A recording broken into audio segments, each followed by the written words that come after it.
Bom, e a gente continua falando de eleição, porque especialista em pesquisa vai avaliar aqui conosco o resultado eleitoral. Durante essa eleição, as pesquisas eleitorais foram alvos de muitos ataques por conta das diferenças apontadas nos levantamentos e pelo resultado nas urnas. Como ficam os institutos de pesquisa depois desse período eleitoral? Para falar sobre esse assunto, nós recebemos o diretor do Instituto Multicultural, professor Edmilson Vicente. Bom dia.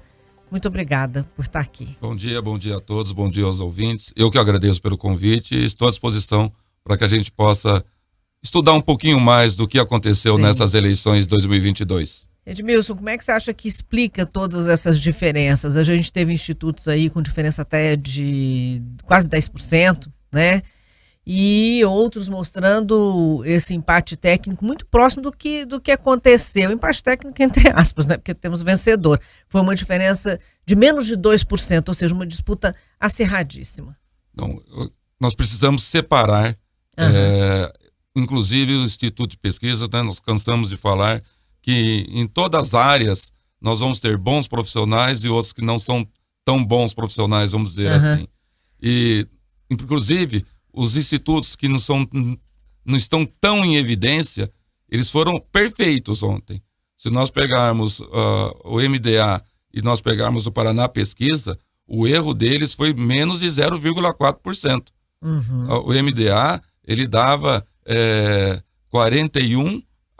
51 a 49, né? Ele deu 50,9. Então, os institutos não estão badalados, tá? Sérios. Acabaram sendo mais precisos. E eu gostaria de frisar isso, que nós temos institutos sérios, sim, como a Paraná Pesquisa, como a MDA, e eles acertaram perfeitamente. Outros institutos mais badalados acertaram o resultado, mas fora até da margem de erro. Erraram diferença entre um e outro. Muito grande, muito grande. O que você acha que pode ter acontecido, né? E isso ocorreu dos dois lados, vamos deixar claro, né? Isso ocorreu para os dois lados. O que você acha que pode ter acontecido e que pode até arranhar aí a credibilidade dos institutos? Porque a gente também teve uma eleição muito difícil, né?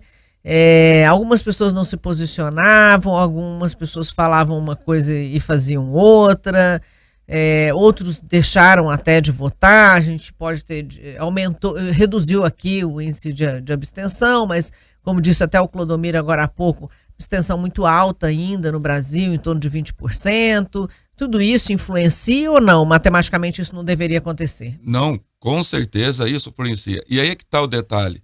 A estatística, ela é a ciência que coleta, organiza e interpreta os dados. Então, as pesquisas não é só o fato de coletar os dados, organizar e sair divulgando. Você precisa interpretá-las. E para isso, você precisa ter um histórico.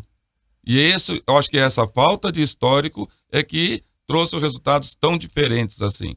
E, infelizmente, o Instituto de Pesquisa, ele deve se isentar. O Instituto de Pesquisa, ele tira a foto, tá? Só que ele não pode passar Photoshop.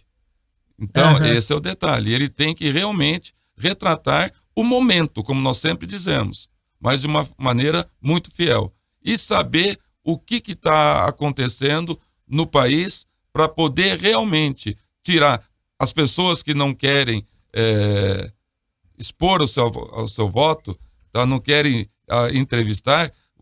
Nós dizemos o seguinte no Instituto Multicultural, quando a gente faz o treinamento dos nossos entrevistados. Você não pode fazer um interrogatório. Você não pode pegar a pessoa que você vai entrevistar, colocar na parede. Tem que ser uma conversa. E nessa conversa você vai tirando os dados que você necessita. E as metodologias de pesquisa, até por conta disso, essa mudança da eleitor, essas situações tão instáveis, você acredita que vão passar por uma reformulação para as próximas eleições, essas metodologias ou não? Tem dois aspectos. Uma coisa é a metodologia científica. Essa não muda. E essa ela tem que ser seguida ao pé da letra. Outro aspecto muito importante que está inserido dentro da metodologia é a forma da coleta. Tá? Porque mesmo quando você faz o registro no TSE e por lei você coloca de qual é a forma da coleta, porque basicamente, principalmente depois da pandemia, nós temos 3 possibilidades de fazer a coleta de dados. A presencial, a híbrida, que é meio presencial e meio por telefone e por telefone. E a experiência nos mostra que presencial, ela traz um resultado muito mais fiel. Porque existe toda a metodologia até para você não entrevistar mais do que uma pessoa por residência, não entrevistar vizinhos, tanto de um lado da... Então, a presencial, ela traz um resultado muito fiel, tá? Enquanto a hora que você vai fazer por telefone, você não vai atingir a população toda e aí vai causar imperfeições. E no caso desses institutos grandes, como é que eles fazem? Mais por telefone ou mais presencial? Nós tivemos 2 casos, né, dos maiores institutos que fizeram por telefone e o outro fez híbrido, meio presencial e meio por telefone. Até porque pela quantidade de pessoas que precisa atingir, né, em vários estados, não daria para colocar todo mundo na rua de uma maneira rápida para fazer essa coleta, né, imagino eu. Por isso que agora estão o que ocorreu principalmente, porque estava tão acirrado, aí o número de entrevistas subiu tremendamente. Só para ter uma noção, enquanto numa entrevista no Brasil se faz de 3.008 a 4.200 entrevistas, como estava muito apertado, as últimas entrevistas, a amostra tinha mais de 12.000 entrevistados. Triplicou.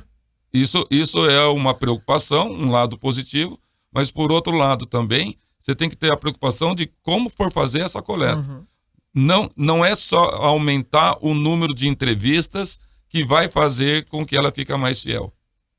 Você já tinha visto uma situação parecida como essa, né, em todos os seus anos aí de trabalho, de pesquisa?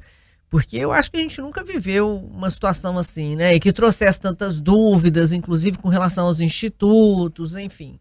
Bom, antes de 1996, nós não tínhamos uma lei como temos hoje, tá, que regem as pesquisas. Então, os fake news anteriores a 1996 eram aqueles panfletinhos apócrifos, né? Então, fazia Fox Pesquisas, né? Colocava bem esse nome, Raposa Fox Pesquisas. E colocava qualquer coisa e saía espalhando por aí. Nós tivemos um grande avanço a partir de 1996, onde isso foi regulamentado. Mas eu acredito que muita coisa ainda precisa ser feita, tá? Eu acho que já existe uma boa transparência quanto ao contratante. Qualquer brasileiro, ele pode acessar no TSE consulta de pesquisas registradas. E lá você vai ter todas as informações. Só que, insisto no ponto que eu acho que é o coração da pesquisa, que é a coleta. Se não adianta você ter todo o software, não adianta você treinar os entrevistados, mas a coleta é fundamental e como ela vai ser feita. E isso é que está faltando um pouco de transparência. Porque a única coisa que é indicado para nós, no público geral, é quantas entrevistas vão ser feitas e onde vão ser feitas. Tem que discutir como. Como? Eu acho que esse é o vai grande ser o detalhe. grande desafio daqui para frente. É o grande desafio para se tornar mais transparente. Melhorou muito, vamos deixar bem claro. Melhorou muito, mas eu acho que ainda tem condições de melhorar mais ainda. E, Edmilson, tem que partir de quem essa revisão, essa conversa? Do próprio Tribunal Superior Eleitoral ou dos institutos de pesquisa? Eu acho que tem que partir do tribunal, porque tem que ser regulamentado isso. Lógico, trazer os institutos para discussão. Né? Tem que ouvir, né? Tem que ouvir, realmente.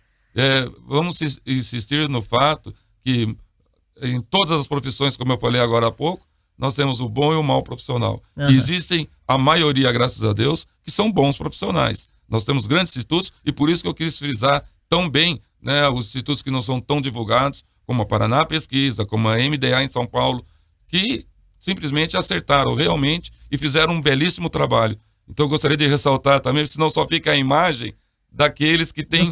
Do que não foi tão preciso. E tem mais fama, infelizmente. Tá? Nós conversamos com o professor Edmilson Vicente, diretor do Instituto Multicultural, que faz pesquisas, analisando aí esse momento, né, esses questionamentos todos que foram feitos com relação às pesquisas, e ele trazendo um pouco de luz aí para essas divergências. Muito obrigado, professor. Um prazer recebê-lo aqui sempre. Eu que agradeço, estou sempre à disposição. E vamos lembrar, daqui 2 anos temos mais, e aí é no nosso quintal, porque são verdade. As eleições municipais.